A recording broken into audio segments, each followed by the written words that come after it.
good day and welcome back to my channel! So, ayan. Kakagaling ko lang ng gala. So, naka-outfit tayo ngayon. So, ito yung ano ko. Ito yung suot ko today. Yan. Kunwari lang ba? Hindi rin pang passion-passion. Tapos, ito yung bag ko na dinala today. Ayan.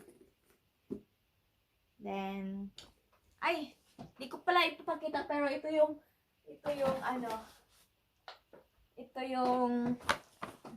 binili ko kasi before ako pumunta sa bahay ng friend ko, pumunta muna ako ng Emporia. And ito yung nabili ko. Yan guys. Sa Pandora. Ayan. Pero hindi ko makita. Regalo to eh. Basta ito siya. Ito yung nabili ko. Ayan. Regalo yan sa mga kapamilya. Yan, and ito yung bag ko. Pwede na nating itong video na to is, papakita ko sa inyo yung mga na-order namin online. So, it's, tawag ito is mag-haul tayo. Plus, what's in my bag for today. Kasi ito yung dala ko today, nang umalis ako. Yan siya guys. Si Pinky MK. Yan. Para malaman nyo ano yung ginawa ko sa kaibigan ko. So, sa front pocket, ayan, sa front pocket, ay, ito lang yung laman. Ayan. Alam niyo naman siguro to. Itong pouch ko na to. Full siya, no? Punong-puno siya. Kasi, ito, nalagay ko dito yung yung cable. Ayan, sa power bank ko. Power bank lang naman ito, tapos yung cable ng what's it called? Earphones ko. And yung lip balm tsaka lipstick. Yan yung dala ko for today. Balik natin siya. Mas bulky kaya ito eh. Bulky siya. Na-bulky siya. So, yun yung front. Para medyo mahaba-haba video natin guys. Share ko na lang din sa inyo kung anong dinadala ko. And sa back pocket, hindi ko na sinarado yung front of. Sa back pocket, tissue, yung ano ko pala, yung alcohol ko andun. Hindi ko na nalagay ito kasi yung alcohol ko is nakalagay sa jacket para easy to grab. Hindi ko na i-open sa bag ko. And guys, ito. Nagbibingo kami. Eh, kailangan ko dalhin yung cards ko. May sariling cards na ako. Ayoko na kasi magpalit-palit pa ng cards. Ayan, nagbingo kami. Charot lang. Tapos yung hand cream. Kasi yun lang. Kasi nalagay ko dito yung sa back yung yung strap. Just in case. So, sa front naman, ito yung phone ko. Yun guys, si cellphone. Si case. Si sushi. And ito, si very cute ko na wallet. Ayan. Ay siyang disco ball dito. Super rose gold talaga na Dito nakalagay si earphones and si lipstick and candies. Ayan, si candies. Just in case hindi masyadong mas maganda yung sa ating babag. And the last one is my wallet. Ayan. Dito yung bagong purchase ko na wallet. Hindi ko pa to na-unbox ko na to pero hindi ko pa na-post sa account ko. So, ayan. Ganyan lang. Yan. Pero I think mauna yung post ko na video kaysa sa pag-upload ko nito. Yes. So, pwede nyo na makita. Kasi tapos nyo kung tinignan yung unboxing ko, tapos nyo na yung makita eh. Ayan, ganyan siya. Ganyan siya. Ganyan siya. Ito yung ito yung tawag nito, nilagay ni Ate Asenet. Kasi sa kanya ko to binili yung wallet eh. Yung nilagyan niya ng coin. So, tingnan natin kung magkano yung panalo natin sa bingo. Nanalo man. Kahit paano nanalo man. 10, 20, 38 yung panalo natin. Ayan, may kapitan na tayo sa susunod. 38 ang panalo natin sa bingo, guys. So, let's move on to the main. So, 5 minutes na kaagad, oh. Ito yung main talaga. Mag-unbox ako ng, ng package kasi. Ito, dumating kahapon.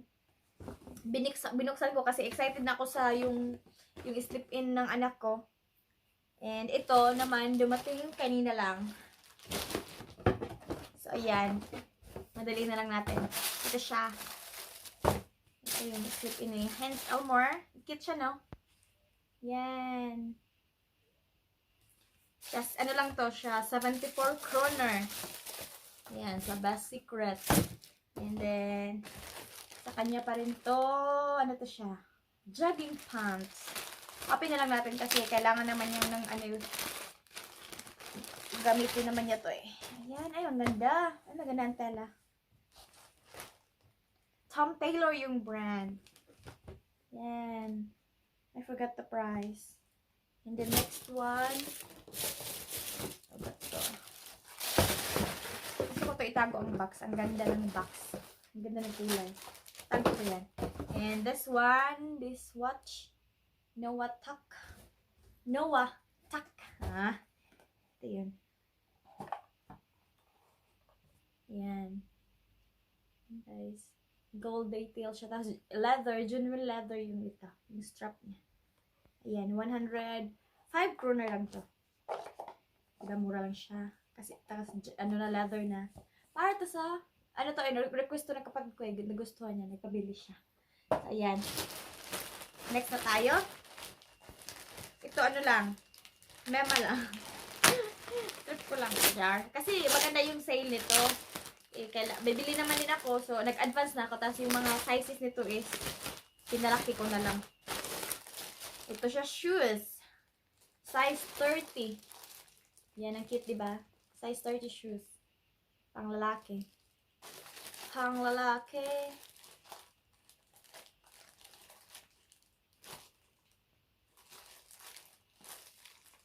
Yan. Next, shoes pa rin. Size 27. Tag 30 kroner lang to, guys.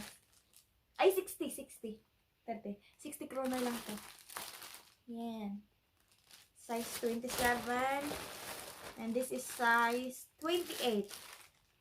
So, ito ba, guys? Kasi, yung pamangkin ko, mga lalaki nilang kailangan kong bilhan ng pasalubong. Nag-advance na ako eh. Kasi, alam mo na, maganda yung paunti-unti kang mabili ng kaya pasalubong sa kanila. Bibilang ko sila ng relo, yung mura lang na relo. Tapos, yung mga maliliit, much better shoes sa kanila kasi naman, bata pa naman eh. So, ito para kay Abueva. Siguro pag nauwi kami, mga 5 to 6 years old na siya. Kasi 2022 pa kami uuwi eh. Kasi ito para kay GR. Ito pala, size 28. Tapos ito para kay Renz. Yan. Kasi ito para sa akin. Yan. Open natin. Parang ang ganda nito. Sana kasya. Ano lang to? Mura lang din to. Hindi ito mahal. Huwag tayong bumili ng full price, guys. Yan. Nakamidyas kasi ano na eh. Yung pero na malamig dito eh. Natin sana kasya, no? Yeah. Parang maliit siya. Siguro mabinat pa naman to siguro. Ay, yung cute niya. Kaya lang parang siya ata siya sa mga ano. Anyway, maganda siya. Lalo na pag ano, pag yung maganda yung paa natin. Ang paa ko hindi masyadong maganda eh. Bago ko yung socks kay malamig. Sa ano pa? Ano to? So, resibo. Yan. Ito para kay Hans pa. Cute siya. Si Angry Birds. Yan. Si Angry Birds. Yan. Dalawa na siya. Mura lang dito. Tapos dalawa na siya. Yan. Cute siya guys na. And ito, 6 to 8 years old. So siguro magsa 6 na yun sa Abueva kasi balak ko ito ibigay kay Abueva eh. Kasama ng shoes. Yan.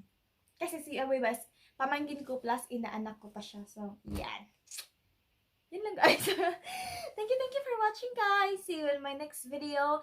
Please like, share, comment down below, and subscribe to my channel please guys. And, lalo pa cute ko ka-OA. Ano ba? Tarang-tarang kami.